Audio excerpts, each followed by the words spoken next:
بسم الله الرحمن الرحيم الحمد لله رب العالمين وصلى الله على سيدنا محمد وعلى آله وصحبه أجمعين اللهم علمنا ما ينفعنا وانفعنا بما علمتنا وزدنا علما اللهم لا سهل إلا ما جعلته سهلا وأنت تجعل الهزن إذا شئت سهلا سبحانك لا علم لنا إلا ما علمتنا إنك أنت العليم الحكيم. Inshallah, we're going to continue in our reading in the book Al-Sunna, the Asharis,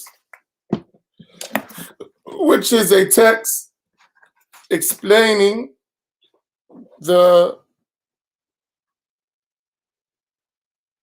correctness of the school of Imam Abu al-Hasan al-Ashari rahimahullah ta'ala. And we reached up to the section of the book where the authors, they are mentioning the fact that Abdullah ibn Sa'id ibn Kulab was from among the Imams of Ahl Sunnati wal Jama'ah. And they're presenting the quotes from the scholars about him, like Ibn Asakir and Taj al-Subki and al-Dhahabi and Ibn Kathir and others who mentioned about his status among the scholars of his time. Inshallah, we reached up to page 35. Let us begin. Bismillah ar-Rahman ar-Rahim. Alhamdulillahi Rabbil Alameen. Wassalatu wassalamu ala Rasulillah. The author, may Allah Ta'ala have mercy on him, said, Imam al-Dhahabi said, there is no doubt that what al-Karabisi innovated and explained in the question of the pronunciation and that it is created is the truth. But Imam Ahmed refused it in order that it not lead to a belief in the createdness of the Quran. So in this sense, he shut the door. And here, this is an important aspect, as we talked about yesterday, to understand the methodology of Imam Ahmed, radiallahu ta'ala anhu, and his refusal or his disdain for discussing details of Ilm al-Kalam was that he wanted to avoid anything that could lead to the possibility of having an invalid or incorrect belief. However, not all scholars of Ahl-Sunnah took that position, right? Some of them, they had an opposite position, that they felt they felt that there is a need to go into more details to clarify issues like Al-Imam Al-Karabisi and Ibn Kalab and Al-Bukhari and Abu Thur, Dawood al-Zahiri and others. So you have among the early scholars more than one approach. And this is something we need to learn. Islam has within its structure valid differences of opinion. And what has happened often is that people present a position as if it is the only position. And we need to be careful with that. There are sometimes in some issues more than one way to do a thing. And they may not agree, but because they're not absolute definitive things in the sacred law, they're open for ikhtilaf, for difference of opinion. Then there are some issues where difference of opinion is not acceptable and not valid. And the wise person needs to distinguish between the two, right? So for instance, you have, and this happens a lot in our communities, where someone has a position and they make that position like whoever contradicts this position is misguided. is kafir sometimes, right? And that particular issue that they're talking about is not of that type, right? So let me give it to you a better way to put it. There are some issues in the religion that are explicitly mentioned, clarified in the Quran, in the Hadith, and there is no way to have a different of opinion. There are some issues like that. And these issues are issues, that have reached us by explicit texts from the Quran and the Hadith that cannot bear another meaning. There are things that are necessarily known to be of the religion, and there are things that have reached us by scholarly consensus. Whenever all three of those are not put together, all those three things are combined in one issue, then that issue would be the subject of legal, scholarly, expert opinion. And when you have that, there is a natural outcome of differences of opinion, right? So sometimes you have people bringing up an issue, and they don't distinguish between these two things, and they fall into error by that.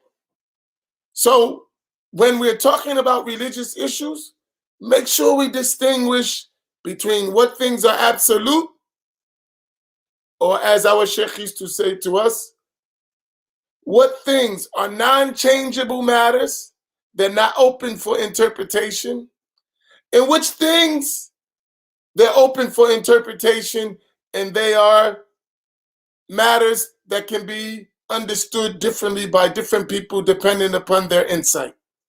Is this issue clear? Because it's very important in this case that he mentioned the difference between Imam Ahmed and those other scholars. It's very important that you understand this.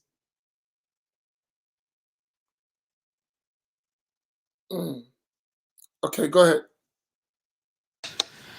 He also said he, Al-Karabisi, used to say that the speech of Allah Ta'ala is uncreated and that the pronunciation of the Quran is created.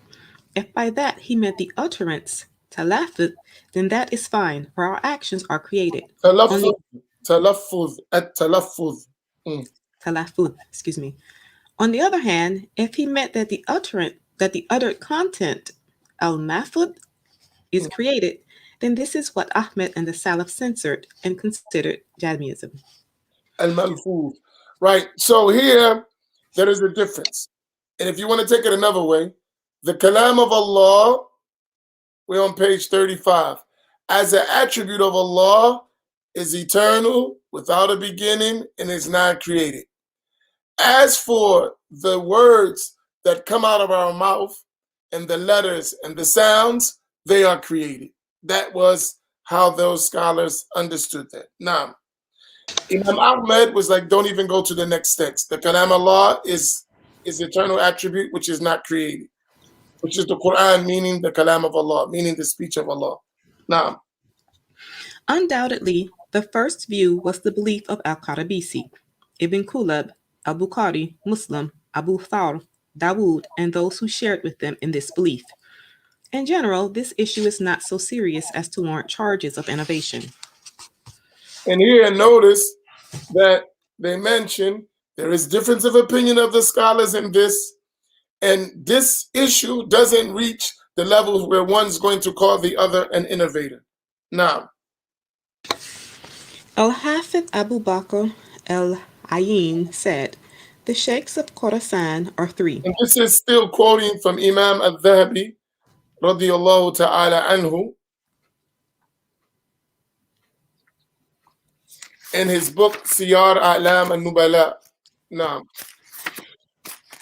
Qutayba, Ali ibn Hajar, and Muhammad ibn Mihran al-Razi, and its men are four: Abdullah ibn Abdurrahman al-Samarkandi, Muhammad ibn Ismail al-Bukhari, before there appeared from him what appeared.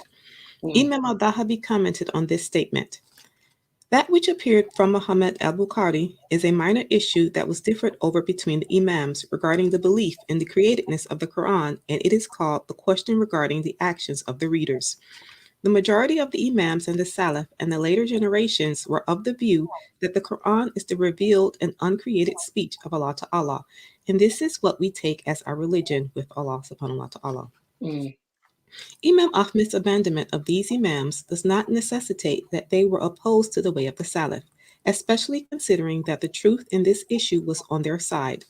As Imam al-Dahabi explained, al-Dahabi also And said, here, why saying Imam Ahmed's refusal to go into details does not negate the truth of the explanation of those details by the other Imams, right? So this is an important understanding. Someone can have a truth and stop, which was Imam Ahmed. Kalam Allah ghayru makhluq. Al-Quran ghayru makhluq. The speech of Allah, the Quran is not created. Then those other scholars going into more details and distinguishing between the recitation of a person and the eternal speech of Allah is another detail, but it is correct as well. Now, this Imam Ahmed did not believe in delving into these matters for fear of it leading to the belief in the createdness of the Quran. He believed that abstaining from this is more fitting. We believe in Allah subhanahu wa ta'ala, the exalted, his angels, his books, his messengers, his decree, the resurrection, and the appearance before Allah ta'ala on the day of recompense. If these lines were explained with all their detail and evidence, they would come in 5 volumes. Nay, that is found and explained by those who pursue it. The Quran contains a healing and a mercy for the believers. It is known that the utterance is from the here's the point. So if some and say we believe in Allah and his angels and his books and his messenger and decree and the resurrection after death and stop there, right? That's true. But if someone goes further and explains what is meant by belief in Allah, what is meant by belief in the angels, what is meant by belief in the books and belief in the messengers, and gave details to that, the fact that one wanted to say, stop at I believe in Allah and not go further does not negate the truthfulness of the one who explains in more details what is meant by believing in Allah subhanahu wa ta'ala. This is the same similitude. Now, it is known that the utterance is from the acquisition of the reader and is not the uttered content. The reading is other than the content, and the recitation and its goodness and melody is other than recited content. The voice of the reader is from his own acquisition, for he performs the act of pronunciation and brings out the voice, the movement, and the utterance, and he articulates the words from his created vocals. He did not originate the words of the Quran or its arrangement, composition, or meanings. That's a requirement, meaning one directs one's sets intention towards a deed, and Allah creates that deed by his eternal knowledge, will, and power. Now, he then narrated a report from Al-Hakim with his chain up to Fawran, the companion of Ahmed. Who is Al-Hakim? Let's see if you remember. Who is Al-Hakim? Al-Hafidh Al-Hakim. Who is he?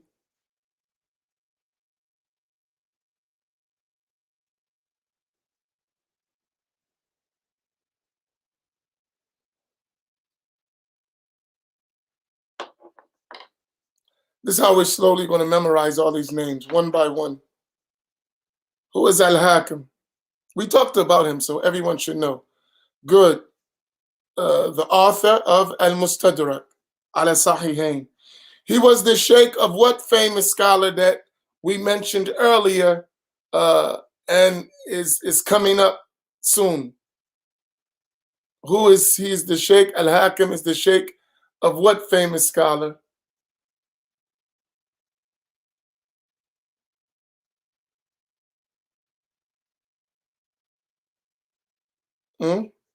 Al-Bayhaqi, right. Al-Hakim is the sheikh of Al-Bayhaqi, radiyallahu ta'ala anhu. Now, go ahead. Good. Excellent. Go ahead. Al-Athram and Abu Abdullah al-Mu'iti asked me to request some personal time with Abu Abdullah Ahmed so I could ask him about our companions who differentiate between the pronunciation and what is relayed, Maki. I asked him about this and he replied, "The Quran is uncreated. However, it is dealt with in statement and action. As for our actions, they are created." I further asked him, "Does their belief in the pronunciation include them within the fold of the Jamia?" He replied, Those was an earlier deviant group who denied the attributes of Allah. He replied, "No, the Jamia are those who say that the Quran is created." Mm. In Al-Asma wa Sifat, Imam al-Bayhaqi reported from Abdullah ibn Ahmed ibn Hanbal, who said, This is an important book. All of you should highlight it. And it is an important book that I hope one day is translated by Al-Bayhaqi. This text, Al-Asma wa Sifat, by Al-Hafiz Al-Bayhaqi. This is an important book that unfortunately there's no translation of it yet, but it's a very important book in learning about the attributes of Allah. And Al-Bayhaqi was an early scholar who lived in the 5th century Hijrah. And all of his reports, Al-Bayhaqi, in all of his books, he's known for his mentioning of the chains of narration and where he gets reports and weighing reports. And in that book, you'll see the belief of the early Muslims and how they understood the attributes of Allah clearly. And you will see it is distinctly different from what is being claimed by many people who have deviated away of Al-Sunna wal Jama'ah.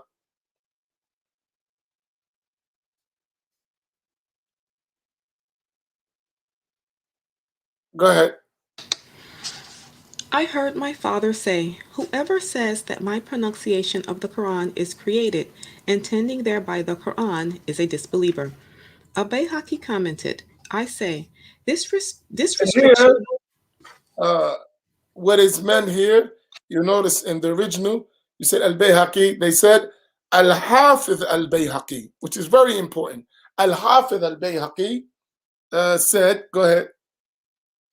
"I say, this restriction that his son Abdullah memorized from him, intending thereby the Quran, went unnoticed by those who reported an opposite view from him regarding pronunciation, and as a consequence, he was attributed with something he declared his innocence from in this report we mentioned." Mm.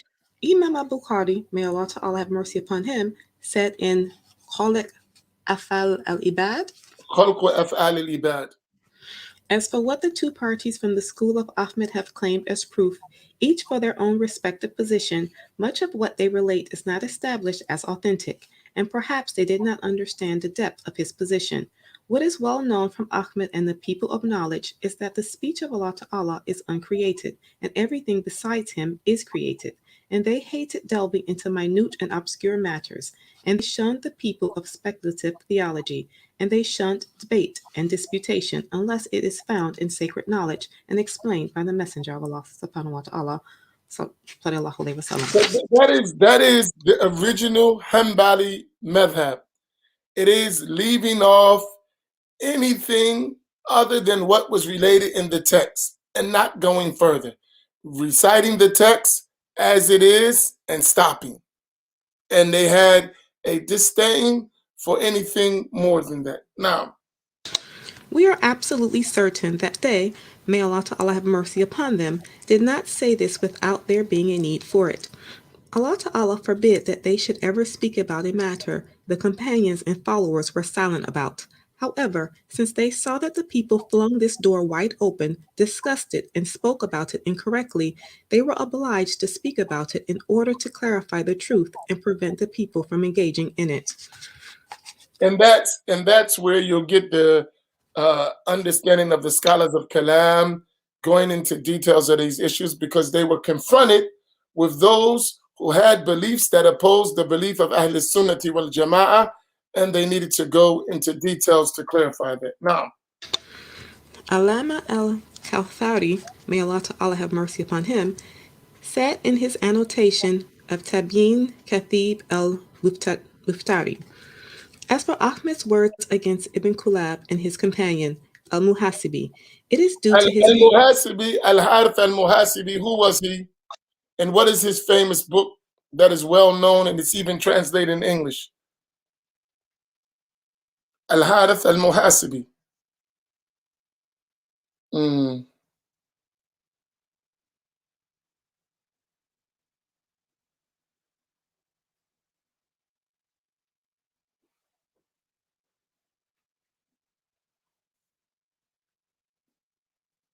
Al-Harith al-Muhasibi. I told you who he was. Sunnah way of the Sufis. No one's going to know that translation. What is the name of that book in Arabic?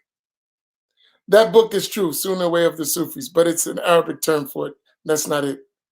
He was the Sheikh of Junaid al-Baghdadi. Good. What's the name of that book, Malik? Anyone knows his famous book? It's also translated with another name.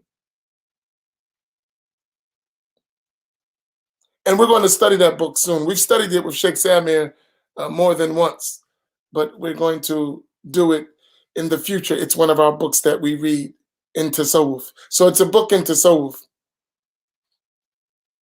No one? Al-Harith al-Muhasibi's famous book in Tasawwuf.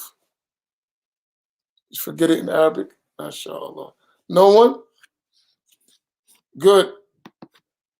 Risala al-Mustarshideen. Right? The treatise for the seeker of guidance.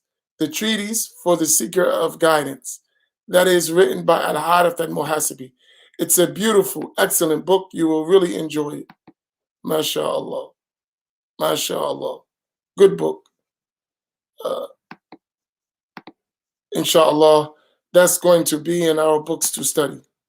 Now, go ahead. It is due to his hatred of discussing theological rhetoric and his pious scrupulousness away from it. The truth of the matter is that it is obligatory to discuss it when there is a need, contrary to the view of Ahmed. In summary, this is a minor issue, as described by Al-Hafidh al-Dhahabi. It is one in which the opinions of the Imams differed. However, they were all in agreement that the Quran, as an attribute of the ever-merciful in his speech, is uncreated. In the course of this section, we have demonstrated that Ibn Kulab was not alone in this particular question. Nay, many of the major scholars of the religion held his opinion. We have also demonstrated that he did not innovate or oppose the way of the Salaf or the Sunnah. Nay, he is from the major figures of Al-Sunna wa Jama'ah, who treaded the path of the pious predecessors. Having established this, where does the ideal of Imam al-Ashadi's retraction from his path originate? This question brings us to the third premise. All right, here's a point. I want you to memorize one of the most beautiful statements that I heard from one of our contemporary day shuyukh, Sheikh Nuh. He said something beautiful. He said, for the man who has never traveled, he thinks his mother is the best cook. And this is, that is so powerful. He said, for the man who has never traveled, that could be women too, right? For the person who has never traveled, he thinks his mother is the best cook. What is meant by that?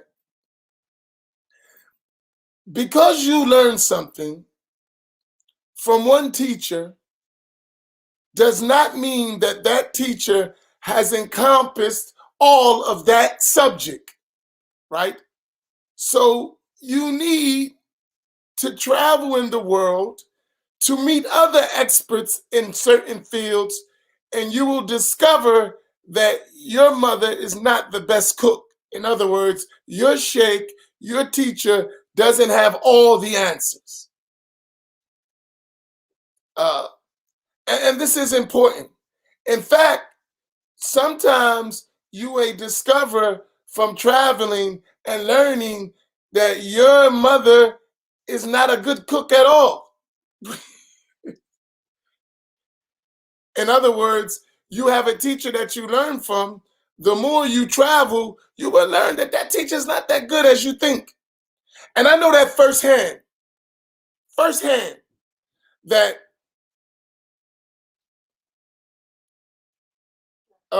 if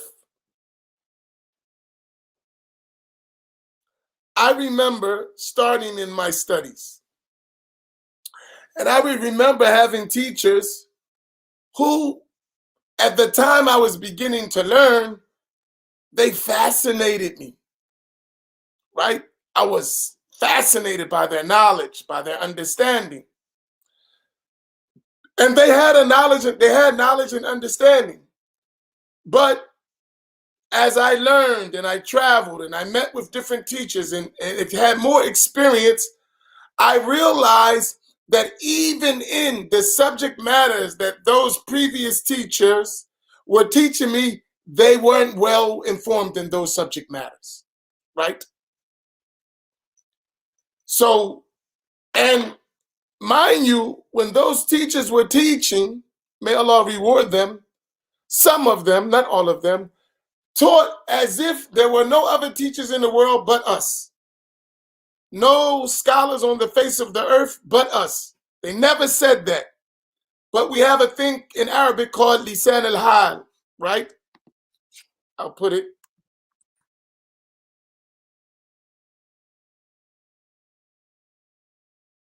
It means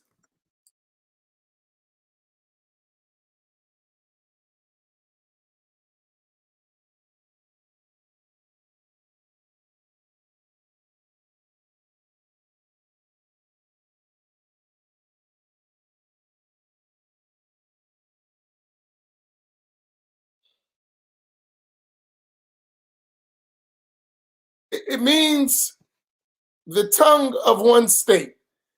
Like lisan al-hal is you didn't say it, but the way you're coming off speaks loud and clearly. You know what I'm saying? He's saying it. He doesn't say the words, but the way he expressed, that's what you'll get from it, right? And this issue is among the most dangerous things threatening us in the West. Not having experience with a variety of teachers in different subjects, right? So even in the same subject, we'll study something with one teacher and not realize that that's not always the end of the discussion, right? The more you learn, you're going to be able to see things in different ways. So you hear, as some people who was just following Imam Ahmed, right? They would have disapproved. Only Imam Ahmed's approach to this is the right approach. Whereas that is not the case. Other scholars had other valid approaches. That doesn't negate the approach of Imam Ahmed. It just meant others had other ways to see it. And keep this in mind when you're studying, especially as a beginner. When you're learning, as you continue to learn, you're going to see more details to what you know, right?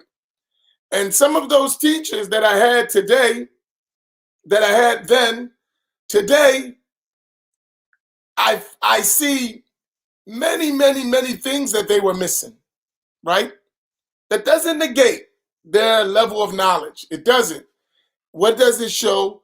That the more you learn, you're going to discover more aspects, more details, right? That is to the subject matter. And it's very important. So this is just as a rule to keep that in mind, right? And the more you travel, the more you go around the world, you'll start to see differences, assalamu alaikum, differences of opinion, differences of understanding, differences of approach. And then you're going to, at one point, you're going to be able to analyze all these different things and know what is the best approach, right? After a while, because everywhere you go, I just give you a rule for all of us. Everywhere you go, anywhere in the world, everyone in their place thinks that their food is the best. This is a reality. No matter where you go in the world, every place and every group of people think their food is the best. Rarely will you find a people of a given place with a given practice and a given methodology and a given teachers that don't feel that their teachers are the best teachers in the whole wide world. Rarely will you find that. So this is a natural thing.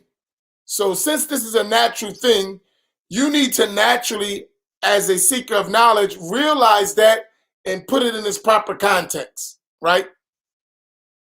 And this is the way you avoid what we call at-ta'assub, or being biased to one opinion opposed to others. And add with that, distinguishing between unchangeable matters and changeable matters. And when I mean changeable matters and unchangeable matters, matters that you cannot have a difference of opinion in, so that's unchangeable. And changeable matters, that meaning you can have difference of opinion in. And I use those titles, those two words, because that's how our teachers explained it to us, right? These matters may change from person to person, how they understand them, how they think of them. And within the religious scope, there is the possibility for that. And from this, even if you, everywhere you go, if you take this lesson that we learned about Imam Ahmad and Ibn Kulab and Al-Harith al-Muhasibi and Al-Bukhari, Abu Thar, Ali, Dawood ibn Ali al-Zahiri, and others, and you see what occurred, we won't repeat that.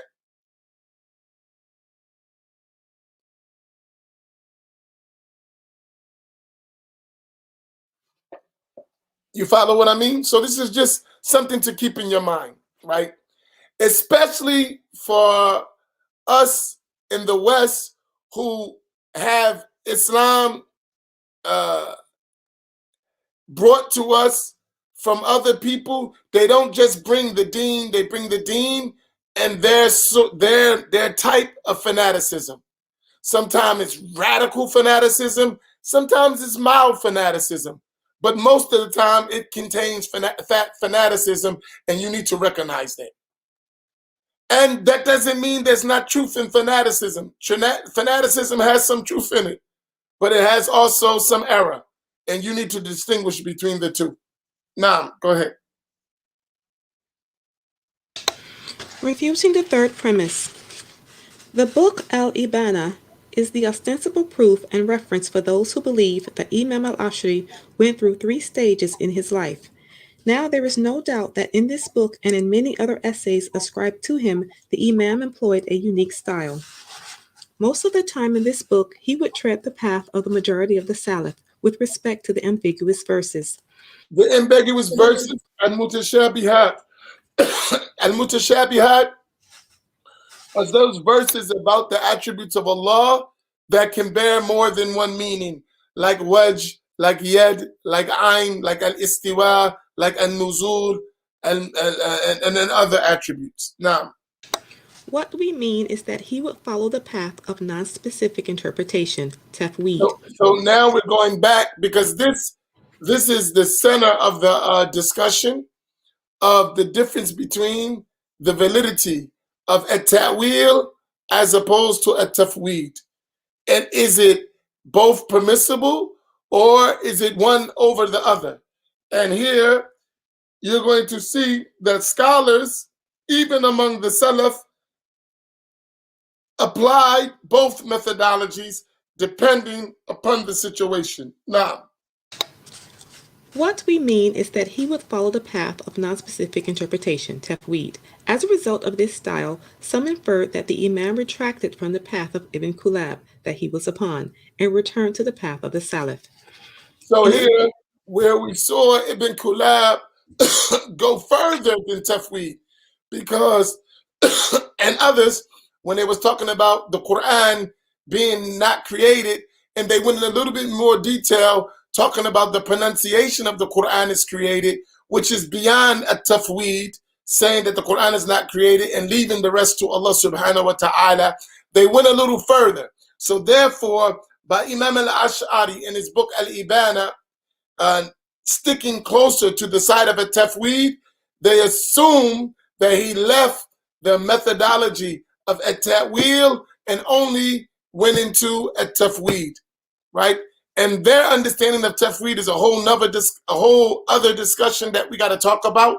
But right now, that's not the place of it. So the discussion is between ta'wil and tafweed. So saying that he didn't make ta'wil in Ibana means that he went from that back to the way of the Salaf, ala za'mihim, according to them. In our refutation of the second premise, we established that Ibn Kulab did not oppose the Salaf, and that he was in fact from the Salaf and upon their way, and that he treaded the path of non-specific interpretation. We previously mentioned Al-Hafidh Ibn Hajar's refutation of Ibn Nadim's statement regarding Ibn Kulab. He was from the Hashawi riffraff. Ibn Hajar commented, "What he means is that a Hashawi is whoever is upon the way of the Salaf by abandoning figurative interpretation of the verses and hadith reports about the divine attributes. They are also called the people of non-specific interpretation." Well, you want to notice that even in the discussion of Hafiz ibn Hajar, he mentions that he did do tafweed as well, even though in some cases they made ta'wil. And that was explained by whatever the situation necessitated, the scholars would determine between, are they going to make a non-specific interpretation or they're going to make a specific interpretation. That was always the methodology of the scholars of Al-Sunna wal Jama'ah, to distinguish, to determine at which appropriate time to use which methodology. Now, in addition to that, the book Al-Ibana is the reference point for those who make this claim, and it is their proof of Imam al-Ashri's alleged retraction from the way of Ibn Kulab. We say the book itself contradicts the claim of al-Ashri's retraction from his path, for he authored it in the manner and method of Ibn Kulab.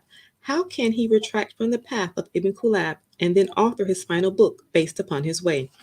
Al-Hafidh Ibn Hajar said in his book Al-Ibana, al-Ashri traversed upon his, Ibn Kulab's path. This increases us in and this is in the book Lisan al-Mizan, written by Al-Hafidh Ibn Hajar, in which he talks about the narrators of the hadith of the Prophet sallallahu alaihi wasallam. And here's an important thing for us.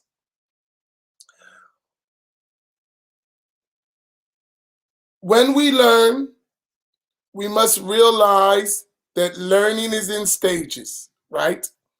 And unfortunately, because of certain ideologies and certain aspects of fanaticism that was pushed on our community, we are forced to clarify issues with more details that normally needs to be given to us. In other words, someone said to me last night, and I laughed so hard, it was funny to me. The brother said, may Allah reward him, he asked the question about the 73 sects. And at the end of his question, he said, and Imam Amin, don't ask me to go read 1,000 books.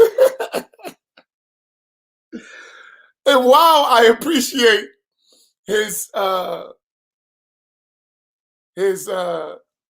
sense of humor, at the same time, these issues that we're discussing are detailed issues that involve a lot of knowledge, right? So you can't just ignore the pursuit of knowledge and get to a conclusion without going through its route, right? So someone is pushing an idea on you, but just giving you the idea and not telling you how they arrived at that idea is going to be problematic when you reach to someone who disagrees with that idea and you're trying to shove that idea down their throat, if you follow what I mean. So therefore, you're going to have some exposure to our Islamic tradition, right? We have to have some exposure. And that exposure really, even though it may be painful in the beginning going through it, but as we go through it, it's a protection for ourselves, right? I don't listen to nobody in our time. Zero. Nobody, right? Nobody do I listen to and go like this or go like this. I shouldn't say this. I don't do like this to nobody. I don't care who he is, right? Why? From experience, I realize that everyone has a portion of fanaticism, even if it's mild, even if it's light, it exists. And everyone has more that they need to know. Everyone has more that they need to know. And everyone makes mistakes. No one existing on the face of the earth is Prophet Muhammad sallallahu alaihi wasallam. Not one person. Hence, everyone has the possibility of being correct and the possibility of being mistaken. I don't say wrong. I say mistaken. Right? So a person will give you, and I'm telling you, this is a problem. We just want microwave Islam, and we get microwave Islam, and we're going to get sick. We've been getting microwave Islam for decades, and that's why we, as a community, are suffering. Some things you need to explore a little deeper, right? And even if you don't have the ability to do it, we need to develop among ourselves those who have the ability to do it. Like, we need to be able to research. So when I read this book, for instance, not every single point, but this is a compilation, right? This book you see it on the cover there, right? So I have both the English and the Arabic. Why? Because when I look at the English, I got to consider the original writer himself, the translator, right? And I have the understanding of the original authors. That's one understanding, which in order to get that, I need to have the Arabic original text. If I'm reading this, I'm subject to the translator's understanding and whatever he wants to get across. Sometimes it may be correct, sometimes it may be mistaken. I don't know until what? As I read and I research, right? Then if there are mistakes, I'm not saying no one intentionally did anything. I would have enough knowledge to do what? To recognize the mistakes, to discover and to correct them. That doesn't mean throw out everything. This is a mistake. This is an error. Let's correct this. Then after I do that, as well as the Arabic text, I need to check what the original author said because he's quoting. He's quoting from Ibn Hajar in Lisan al-Mizan, from Al-Dhahabi and Siyar al-A'lam al-Nubala, from Ibn Asakir in Tabyin Kadhib al-Muftari, from Tajuddin al-Subki and At-Tabaqat, right? And all these different books, he's quoting. How do I know he's not making a mistake when he quotes? I have to have recourse to the original books. Then when I have recourse to the original books, that's going to lead me to other things. This is a natural process that we must develop in our communities. So even this one book, if you read it thoroughly, critically, it's going to lead you to 10s, 20, and 30 different books. And some of those books, all of that he mentioned, are volumes. Tabaqat al-Shafi'i al-Kubra is what? 6 volumes. Siyar A'lam al-Nubala, in its presence, around 30-something volumes. A little over between 20 and 30 volumes. It's a work. All of these books, and then you're talking about, he quoting from this book, Tibyin Kadhib al-Muftari, which volume, which book, which edition. If we're doing thorough research, and at that point, by doing all that, you're going to discover a whole lot. And if every one of us can't do that, I agree. And that's why I say we need to support one another, so that among us, we have multiple people who can do that, right? It's very important when you're studying to be thorough.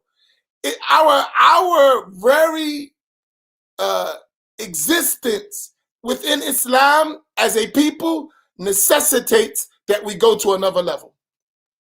And we cannot be afraid of the challenges to do that, right? It is extremely important that we have another level of understanding. And at least we can know, you can begin to feel safe. If so-and-so saying this, usually he checked, right?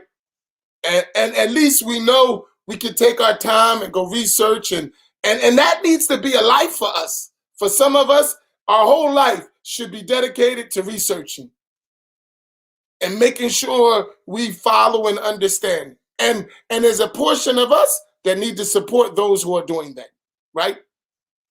And that needs to be within our own community. Every other nation has that. We need to develop it as well.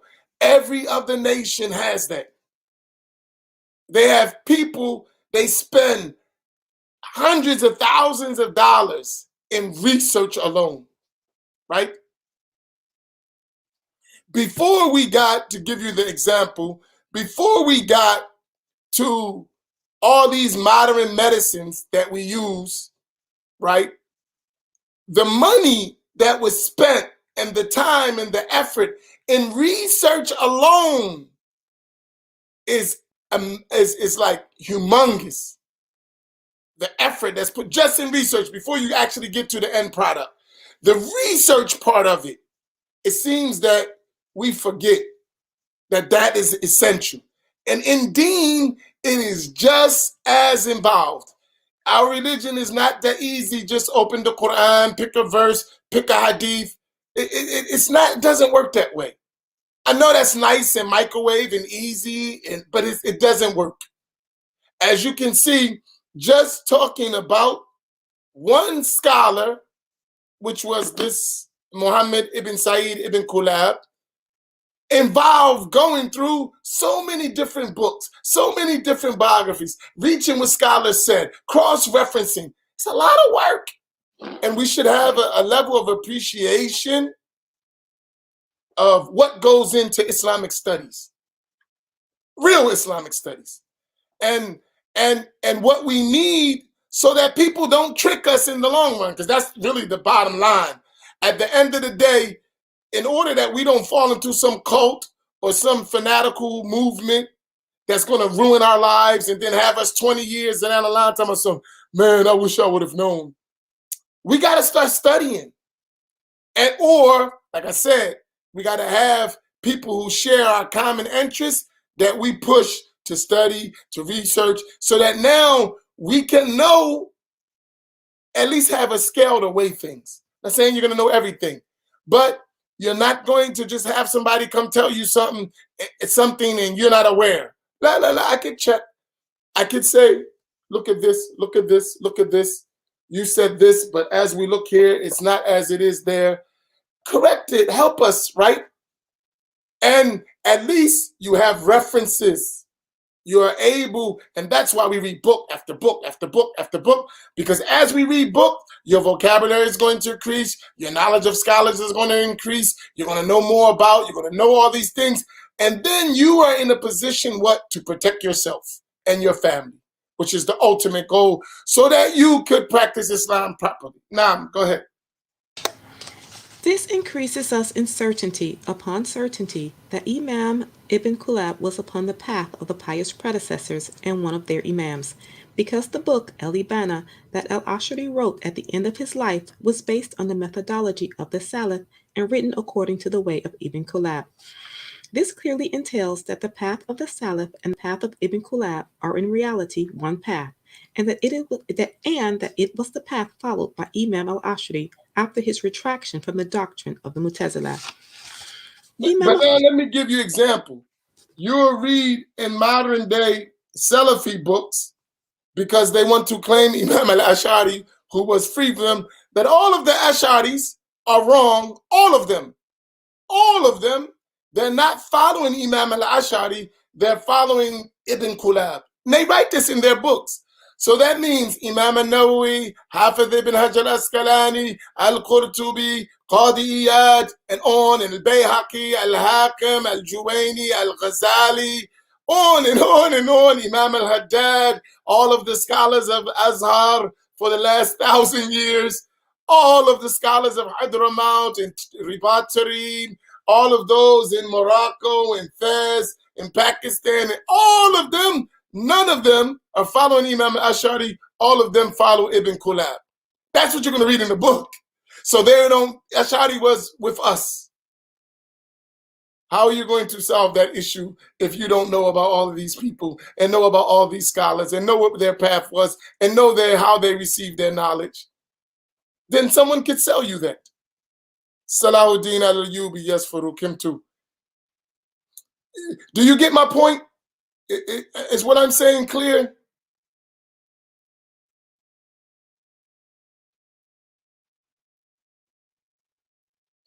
Because some would say, why is he going through all that with them? Just tell them what they need to know. Too many people just tell us what we need to know. we stuck. No, you need to do a little bit more digging. It's important. We can do it. We're not an unintelligent group of people. We are very smart. We're very crafty. We have a lot of ways to do things when we want to do it. You know, so not let's get into Islam and all of a sudden our intellects don't work. We've been surviving in the wilderness of North America over 400 years. We're clever. We could do it. We don't need it dumbed down. As they used to say to us, you can walk and chew bubble gum at the same time. Stop. Go ahead. Imam al-Ashri did not go through 3 stages in his life. He went through 2 stages, the stage of following the doctrine of the Mu'tazila and the stage in which he returned to the way of the Salaf, followed by Ibn Kulab, al-Muhasibi, al-Qalanisi, al-Karabisi, al-Bukhari, Muslim, Abu Thawr, al-Tabari, and others. That is the stage. Who is al-Tabari? She mentioned the last al-Tabari. Who is al-Tabari? We mentioned him yesterday. We're going to get all these names. It's going to be slow, but we're going to get it, inshallah. Who is al-Tabari, just before we move on?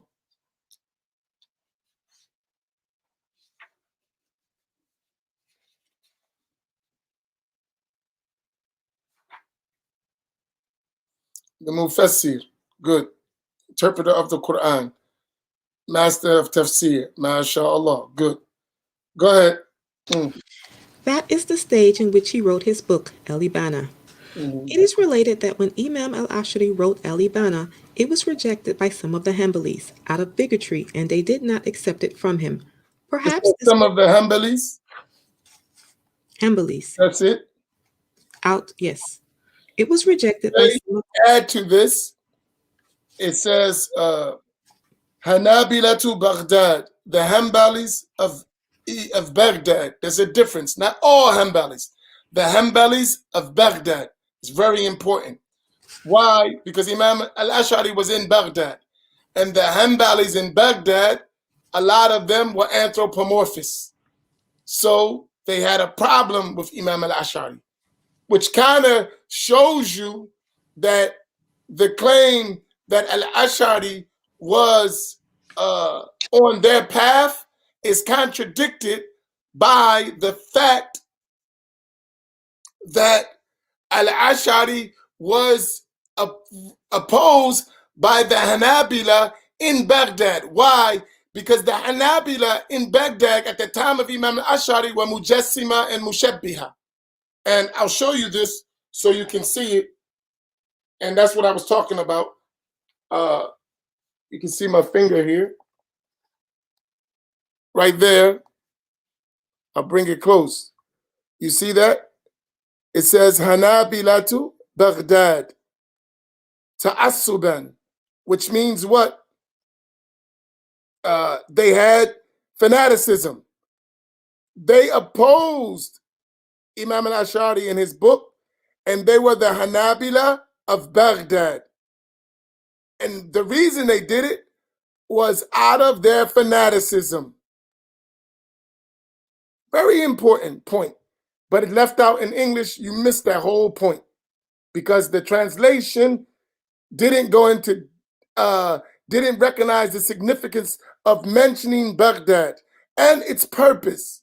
It's very important, right? So now I want to share something to you, historically researching. What page are you on in English? Page 40. Wow, I'm way behind. Page 40. First paragraph at the top. Right. Here, 40, right? Out of bigotry, right? Fanaticism, ta'assub, right? The Hanabilas in Baghdad, I want to give you something. They included men like Al-Barbahari, right? And just to show you, Al-Barbahari and his followers and men like that, those were of that line of thought. Does anyone know who Al-Barbahari is? Let me see. I bet you some of you got their books and you don't even know it. Who is Al-Barbahari?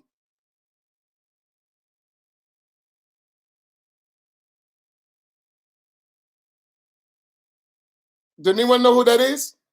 He lived in Iraq. Come on. Don't hide your Salafism. Come on. Who is that?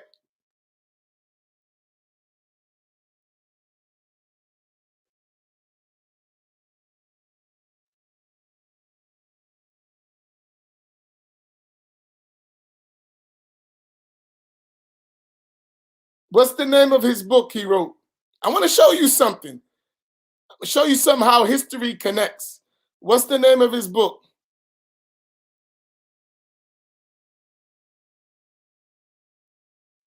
I'm telling you, the Salafi books push his books. All the Salafis push his book, and they explain his book.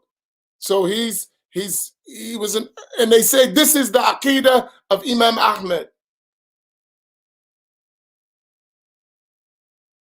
Anyone knows the name of the book? You have it in your library. Some of you said it. What's the name of the book? Subhanallah. Come on. Sharh al-Sunna. Right. Imam of the Boombat. Right? The Salafis, they pushed this book, Sharh al-Sunna. Right? By Barbahari.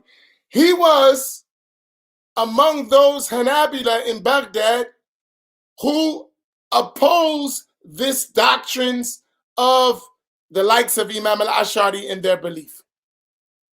It was those group of people that Imam al-Ash'ari was refuting, and the scholars of Al-Sunna refuted those Hanabila of Baghdad.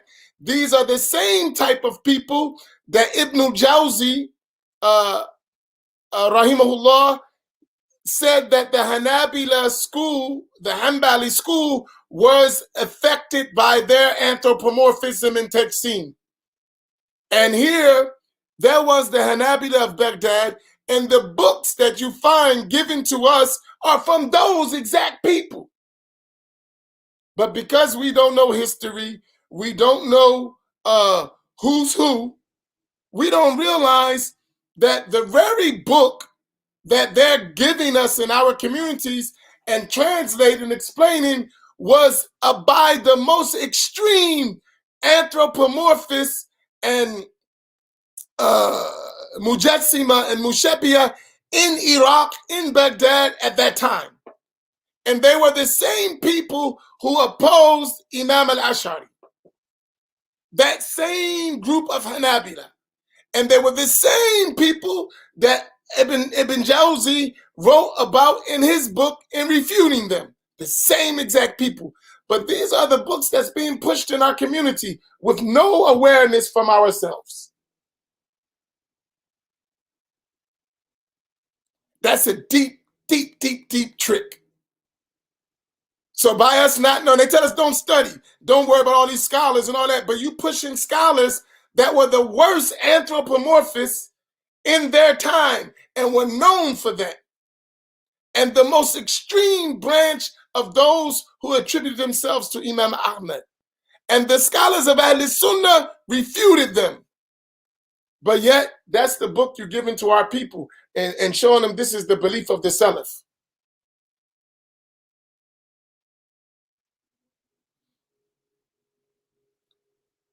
Yes, they were from the Mujassima, and they lived, and it was a while. They lasted a long time in Baghdad, those Mujassima. So their traces, even up to the time of Imam al-Ash'ari and after, existed among them, and he was standing against those. That's why they didn't like him.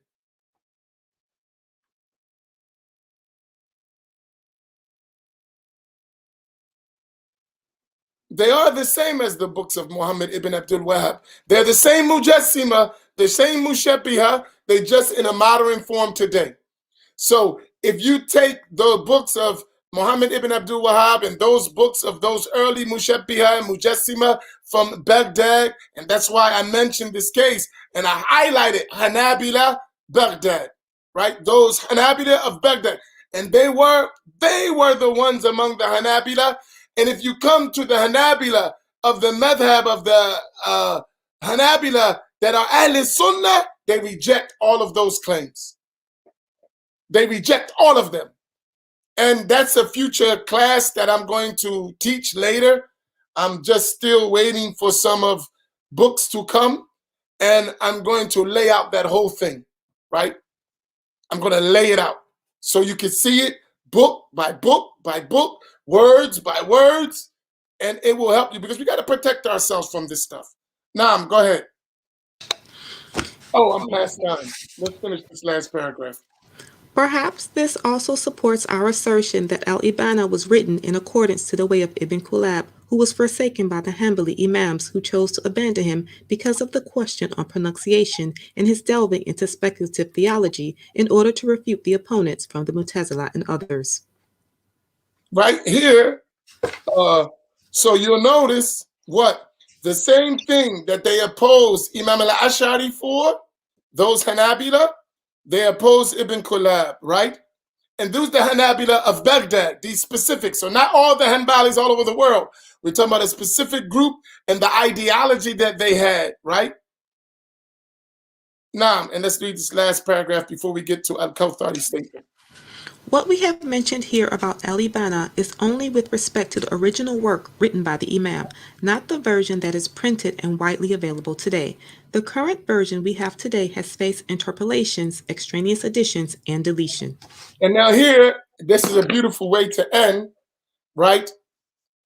When when they're mentioning the book Al-Ibana from Imam al-Ash'ari, you must know today that the modern day Wahhabis have butchered that book and added things to it that doesn't belong, that wasn't in the original text, added notes to it and annotated it in a way to match their Tadsim and Tashbih.